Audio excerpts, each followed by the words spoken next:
Alex Brasky here with Longtime Cal-Mum boys basketball coach Dan Dickens in his 21st and final season at the helm of the Raiders boys basketball program. Coach, we want to start with this. What led to the decision to step away? You've been in it such a long time, so many great teams. You've really brought this program from irrelevancy to relevancy every single year in terms of sectional title contention. I'm sure it was a tough decision. What led to that decision to step away after 3 championship seasons, maybe a 4th this year? It was a tough choice or tough decision. Something I've been thinking about for a little bit now. COVID kind of switched some things there a little bit, because I've just been used to doing basketball all spring, all summer, weekends, all these things. And then when we couldn't have those things going on, I got to spend time doing stuff that, I really enjoyed, golfing, traveling a little more. And when I just made the decision, it wasn't like knee-jerk or anything like that. Like, I thought about it, talked to my wife, who's been awesome. Like, she's asked multiple times, are you sure, are you sure, are you sure? And, I just came up with a decision that, I think going to go give it our all one last run here. The first thing everybody asks, the parents and stuff like that, the Cal-Mum parents have been awesome. Like I've said before, I've not had a parent complain to me about playing time or anything with their kids. I mean, I'm not easy on them. I'm pretty tough on them. We have expectations, but what people see in a game is not what they see in practice or what they see in our locker room. I mean, I love all these kids. I've loved every kid that I've been able to coach, and I'd be there for them for anything. Off the court, I tell them that years down the road, but, we also are going through a different time where the world's kind of went soft. So, for me, I just thought it'd be good. I know I got tough kids, like being coached hard, and, I thought that this would probably be, a time where we could go out, hopefully with another sectional title and on my own terms. Now, did that make it any less of an agonizing decision, knowing that you had a team this year that you could really potentially leave on a positive note? And if not, was it an agonizing decision? Did that lessen the blow at all, or was it still very tough for you when it came time to make that final call to step away? I think it's going to be tough no matter when you make that decision. And a lot of people think like, oh, they must not be going to be very competitive next year. And, it's like we've got 2 sophomores up right now that have really improved as the year went on. And, I'd love to coach those guys till they graduate. But you're always going to have a kid, and you're going to have kids that you're connected with. And, it's difficult. I'm going to tell you that. Like, there's been times where I'm kind of realizing that this is it. And 'cause I love the competition part of it. I love doing, like, the other stuff, like watching film and scouting and those types of things. But, I mean, it's a grind. It covers every holiday season, too. Like I said, I just think that when we look at the big picture, I think this was just a really good time for me, and I've got a couple really good coaches here, and whoever's going to be next in line is, they're going to be well coached, and I'm not going to abandon the program. Like, still going to be around and help those guys with that transition. Now, you talk about the coaches that you have on your bench with you, some of them former players, and I'm sure you've had major influence not only on their basketball life, but their life in general. And when you look back on when you began your basketball coaching career 2 decades ago, who were the major influences that kind of jump-started your career and sent you into the varsity level with an idea of how to be an effective championship-level coach? So if we're going to talk basketball, I had Gary Kurkowski at Oakfield as my coach, and just a lot of relationship building that I learned from him. I mean, I got to be really good friends with Mike Rapone. Like we would have breakfast every Saturday at the beginning of my career, and he does a little different style. I mean, it's mostly zone and we're man, but just in terms of getting that attitude and higher expectations. I used to go watch your dad coach because I think your dad's the best coach in Section 5, and it's not a shot at anybody else. I'm not just saying that because you're here. Like, I literally started going and watching how, like, they warmed up and just watching their principles on defense, just that philosophy and the running and the jumping and defense, offense, everything like that. It's some of that stuff that, I mean, I've talked to them about it, like seeing those things. And then we've tried to make that work for us being a C school and playing our types of competition. And probably the biggest one here would be Mike Monticelli, like being on his staff with football from the start, just how to run a championship team and expectations, being tough on the kids when they need it, but being there, like, you know, we have 10 to 12 kids a year. I mean, you're talking 30. I mean, at times he had 40 kids on the year, and being there for all of them as a leader for them and stuff like that. So, you know, that's a lot of the stuff that I kind of took from some of the older guys. Now, once again, you talk about those coaches that you have on your staff with you now. Is that something that you're most proud of over the years, that they want to come back, they want to be a part of the program even after they graduate? And if not, just what is the singular thing that you're most proud of, or maybe it's a multitude of things that you're most proud of leaving the program behind after this year? Yeah, I think it's great when we get more coaches. I know that, you know, we were one of the first ones to get some volunteers to come back to help out during the season, and you know, they coach. Like, there'd be times in practice where we might go whole practice and I don't do any of the drills or anything like that. And, you know, Josh has been with me for a long time, and then we've picked up Steve Gaffney. Tommy Stein comes and works with us a little bit. Joey Larson was with us a little bit before he had to go back to St. Bonaventure. Kyle Preston helped in 15 when we won sectionals, and in 14. And those are all guys that, you know, they know our style. They know what I'm trying to do. They're a good, you know, mediator there between player and coach, because you need that. And it's some of the stuff I tell the guys, listen, you're not always going to be happy when you walk out of practice. You're going to have tough days. I was like, I'm going to tell you right now, I don't hold a grudge. Like, the next day is a new day. Show me that, you know, you're past that. And I think that kind of challenges them to be tough, because the game of basketball is ups and downs. Like, you miss a layup, it can't be, you know, you're done for the next 2 possessions. Like, you got to hustle back, maybe make a play. You know, turnovers, maybe create that into a charge. Like, those are things we're constantly speaking of. And, you know, we're all on the same page too, so it's great. Like, I left a scrimmage a couple years ago with the year that we got to the state qualifier a quarter in, because I wanted to go see who we're going to play in the quarters, and those guys were in good hands the whole time. Like, that's how much trust I have in those guys. Now, you talk about the tough times, the highs and the lows during a basketball season, but also throughout a career. It took you quite some time to reach the mountaintop. 2015, your first sectional title, about 15 years into your career, but since then it's really just been a torrid run through Class C. Can you tell us about those tough times early in your career, and whether or not that made it maybe more worth it when you won it in 2015, and just the difference in a mentality that a coach has to have from the beginning of your career when you're trying to build that program, and now trying to maintain that level of success? Yeah, so in 2002, my first year, we actually got to the finals and lost. And, you know, being young, you just kind of think you're always going to get back there. And, I mean, we could go on for a long time about some of our semifinal heartbreaks. You know, the next year we lost to Marion in a close one. We got beat by Campbell Savona one year. We had a 5-point lead with 2 minutes to go, and we had an and one being called, so we have a chance to go up 8, and Steuben County official comes out and calls a foul on us. We go the other way, and they hit a 3, and, you know, again, I mean, you can't control that stuff. There's other stuff we could have done during the game. You know, we lost to Minders one year in the semis. We were up 4 with 2 minutes to go, and they were undefeated.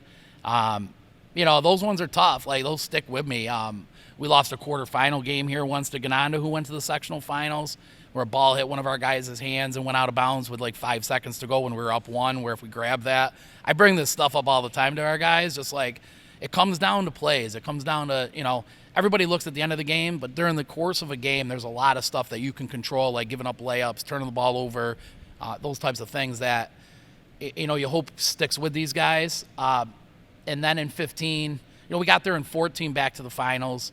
So it'd been 13 years, and that was a good, you know, feeling for our guys returning in 15, and you know, and then these last few years, just really having good players and getting back to the finals and being able to win it. Like, I mean, I just remember in 15, like, you know, it kind of felt like, you know, you win it for everybody that was part of that program. I mean, and you know, we have a lot of alumni that come back to games and still stay in touch. So coaching's not easy, you know, I'll tell you that. Like, there's only a few people that last into 20 years. I mean, I'm the oldest one in Livingston County, and you take a look at your dad and Mike Rapone and Daryl Barley in the city and Chris Carden, and then you get out to Finger Lakes with Jeff Thompson. I'm not sure if there's anybody else that's been around longer, and those guys have been around besides Barley. I think those rest of those guys have been around a lot longer than I have. So, it's a drain on you. You got to really be committed and be able to have thick skin and all those types of things. Now, you took us through those heartbreaks leading up to the championship years, but now that you look back on those 3 championships, what stood out when you think about those teams? Was there a certain year that was maybe more special? I know it's tough to decide between them, but was there one year where you felt something different, maybe like you've arrived? Was it that 2015 year? Was it the next time? Was it the year after and the back-to-back? What did you feel during those championship years? What made those teams championship teams, and was there one that stuck out to you? One of the things I think when I started was just trying to get excitement for basketball. Like, we started running a camp, and then we started hosting a tournament, and we started going down to the elementary school a lot. Just trying to get kids excited for basketball because it's one of those things you have to do. You have to recruit. You have to make it fun for these kids coming up. We started, having Biddy perform at half times of our games, so we get them to games. I remember going down one year with our home schedule, like on cards, and we were handing them out to all the kids, trying to get them to come to games. I always try to get a couple managers that are like 4th, 5th, 6th grade just to get them around and in a gym. And, you take a look at some of our championship teams, most of those kids have been managers at some point. It's not easy, I'll tell you. It's a lot of work with it. It's just not, X's and O's. I'll tell you, I'm not one of the top X's and O's coaches that are out there, but that relationship building and that setting expectations and things like that have been a big part of this, the success that we have had here. You talk about like your coaching style. Like after 2015, we had a team with coming back in 16, which had had one senior, and then I had Vinny up as an 8th grader. I had some freshmen and a bunch of sophomores. And we didn't get blown out in any game, and we competed, and I think we won 6 games that year. But I honestly, I think that's probably one of my best coaching jobs that I've done, and I think that sometimes people just look at the records that you have, and it's nice to be recognized, but all of them kind of blend in the same. I mean, I'm not going to pick one season and say it's best, but there's a lot of good memories. I'll tell you that. We can get together with ex-players and we talk all night. Now, you've coached so many great players. You mentioned a few there. Vin Molisani, among them, the leading scorer in your program's history. Now you have Kyle Wade, another 1,000-point scorer, hopefully maybe lead you to a championship this year. What have they all had in common that have made them such great players? When you look at the players who haven't realized their potential and then players like Vinny and Kyle who have, what do those players that have reached their potential have in common that has allowed them to get their most out of their ability and become such great players in this program's history? Well, I think the drive to be the best they can, the drive to be great high school players. Like, Vinny just had that natural ability. Like, he's not the most talented kid I've coached, but he's the best high school player I've coached. There's a difference. And, if you look at Vinny and you watch anything, like, he didn't turn the ball over ever. He hardly ever got beat off the dribble. He wasn't the quickest guy. Like, you've got to have that mentality that you're going to be the best on the court. And you saw that in his last 3 games. He scored like 102 points in his last 3 high school games before COVID shut us down and we couldn't go on to the state tournament. Kyle's a different player. Like, Kyle's very talented. Not as much of a vocal leader as Vinny was. Vinny would command. Vinny was like another coach out there, but there's different guys, there's different players. Like Steve Gaffney, who's a coach for me now, is another 1,000-point player. Was just a basketball junkie and just wanted to be better. And they had a chance. We got beat in the semis with them his senior year in overtime. Like, there's so many good kids. I mean, we could go on all day. And it's just not the guys that were star players either. Like, some of these role players that you still see come around, like who just had a love for the game, and we know it's not going to be everybody's favorite sport. We just want them to have pride when they put the Cal-Mum uniform on, play as hard as you possibly can, have no regrets, and represent the team and the community in a proud way. Now, moving forward, into this season, you have Kyle Wade at the top of your lineup, but you also have plenty of other players who can get it done. So you should have another good chance to make a run in the sectional tournament this year. What do you think your team needs to do over these next few weeks to bring home the program's 4th championship and send you off on a high note? I know it's not about you, but Right. what do they have to do in order to win that championship this year? Well, we've went back and looked at the losses. I think you learn a lot from losses. Like it's easy to go out after wins. Like, I felt terrible when I was out for a week with COVID. Not because I wasn't on the sideline, but in the locker room after losses, like you show a lot of character and you can talk about like certain things, because there are a lot of things that can be learned from losses and failures. Like, not that it's a failure that we lost, but setbacks. And we've talked a lot about being a little tougher on defense. There's a few things that we've been really pushing. We've talked about more communication. I think that's something that every basketball team can improve on. But, here we have a lot of, seniors out there on the floor that, we've made some mistakes against York and Wheatland down the stretch because of lack of communication. So the scrimmages that we've had, we really worked on that. The practices we've had, like we've had more energy these last couple weeks, which is awesome to see because, these guys are hungry and it's not going to be an easy path to a championship. That's for sure. I mean, Red Creek, who we could see in the quarters, has some good athletes and a really good big man. And, you look at Dundee or Hack on the other side of the next round and, they can score. And, York's beat us twice already. And Eugenio is very good. It's going to be tough. But we're going to, what we're going to do is we're going to go out. We're going to play as hard as we can. We're going to represent the community in a great way. And hopefully, the chips fall in a place where we're holding the trophy one more time. Now, if you could get a bit selfish for us, I know you don't like to bring the spotlight on you, but if you could, what would it mean for you? You made the decision to end your basketball coaching career after this year, at least for now, but what would it mean for you to go out a sectional champion this year with this team? Well, it's just, we're tight. Like, it's this group, just like all my other classes. Like, we're tight. Like, it's going to be hard. And I told the guys after the season last year, like, it's easy after you lose. Like, this was right in the locker room. Like, it's easy after you lose for like a week or two to be like, all right, I can't wait to do this. Can't wait to do this. But then that kind of fades. Like, I've been doing this long enough. Like, everybody's hungry the first week, but not everybody's hungry a month later once, spring sports have started. Not everybody's hungry once, July rolls around and spring league's starting and open gyms are starting. Like, that's what really shows how far you're going to go. We were at a little bit of a tough spot because, not only was Kyle out for the summer with a shoulder, we had Alex Carnes out. We had a lot of things going on there. So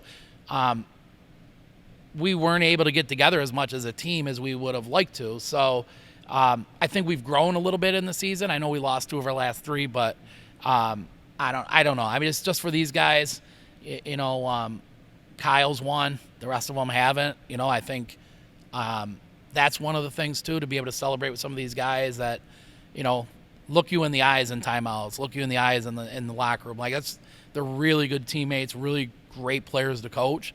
And I think, like, being able to celebrate with them is going to mean a lot, just like it has the other years. But, it's as far as most likely being done, I don't have any, thoughts of changing that. I know that Tim McCardle has just came back as our vice principal, and it's been numerous times where he has talked to me about reconsidering. But, as of now, I'm pretty content with my choice. And, we'll just – I'm not closing the door, I guess, ever. But, I'm really content at this time to kind of pass the torch off to one of the other guys.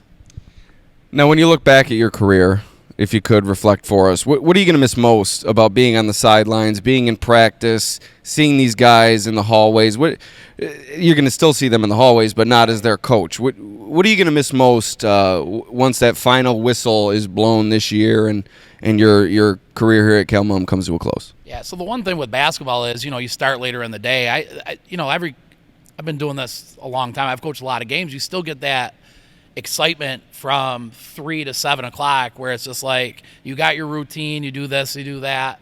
Like, I'll miss that part, but I really miss the competition part. I love it when the ball goes up and you're seeing things you worked on in practice. when they put on scouting reports and we execute those, like those are great things to see for us. We go back to our first game this year, Dansville. It was a phenomenal team. I mean, they're really good, and we were up 18 at one point in the third quarter, and we'd played poorly in scrimmages early coming in. And you just think like, wow, these guys have kind of bought into it finally. Maybe they're just gamers and stuff like that. And I told them afterwards I was really proud of the effort and proud of how hard they played. And I ripped them pretty good after a scrimmage. And these guys can handle that. And like that's my job as a coach, is to get it to the point there and then build them back up. And that was it when we came back to practice that next day. It was actually the day before Thanksgiving. So Thanksgiving, and then we came back Friday. I thought we had a really good practice. And that's it. That's what you're trying to see as a coach. So you're really just proud when you go out and they play really well in a game like that. I'll miss that. I'll miss the preparation. I love the Livingston County coaches. Like it's a really tight group.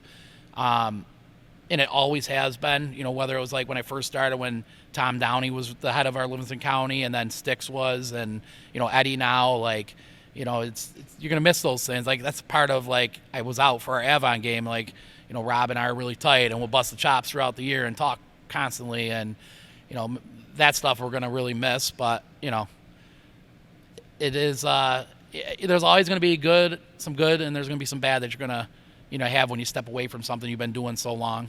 Looking forward now, past your coaching career, what do you have planned for the future? You're still going to be coaching softball. You're still going to be on the sidelines for football. But beyond that, what do you hope to do here? You mentioned some of that during the first response, but if you could reiterate some of that for us and maybe expand upon what you have planned for the future.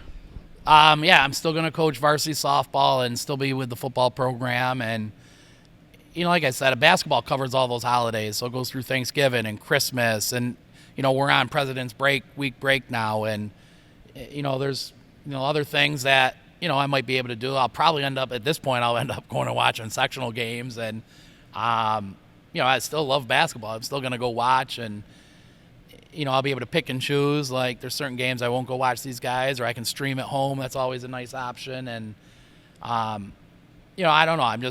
Who knows? I could go stir crazy in the winter and, be looking to get back at it after a year, but, I don't know. I really am just content on, having a little bit more free time in the winter and, just playing it by ear.